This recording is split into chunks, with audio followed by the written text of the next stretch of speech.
If your iPhone speakers are too loud, here's something you can try. Go into the settings, come all the way out to the main settings page, and scroll down and tap on Sounds and Haptics. Here, you'll see the volume for alerts and ringtones and speakers on your phone. This is the same as when you press volume up and volume down on the side. You can see it going up and down as I push those buttons. If this toggle here is turned on, then those buttons work. If I turn that toggle off, I can't. These buttons don't affect the ringtones, but they do affect volume. You can see the volume still going up, so that's volume for not ringtones and alerts, that's volume for alarms and things like that, for example.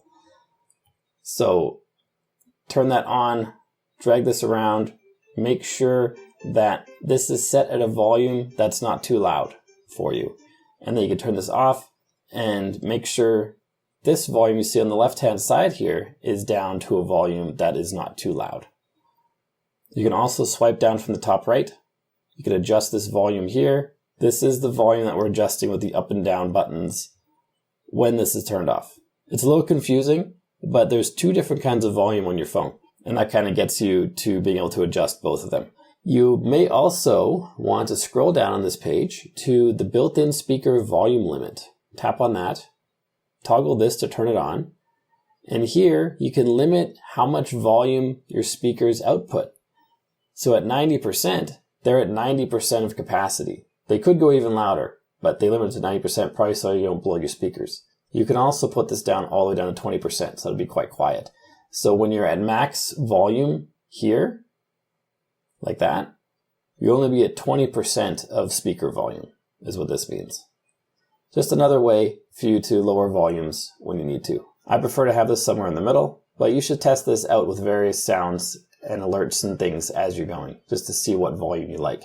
And this volume limit does not apply to everything. Here it says, set a limit for how loud your iPhone speaker can play audio, such as songs, movies, and other media. This limit does not affect phone calls or FaceTime calls, emergency calls and alerts, ringtones, alarms, system sounds, or Find My sounds. So this will affect some things, but not others. All that to say, you gotta test it out. You gotta find out what exactly on your phone is too loud and try to adjust the volume for that specific thing. This is one method to do it. The other method is the one we saw a minute ago, right up here. So just try different volume levels for these various things, and hopefully one of them will lower the specific volume that you want to lower. I hope this video helps you. If it does, like and subscribe to let me know. Then check out this video on your screen right here, which shows you how to empty the trash can on your iPhone. It's important that you do that, so check out that video, and I'll see you there.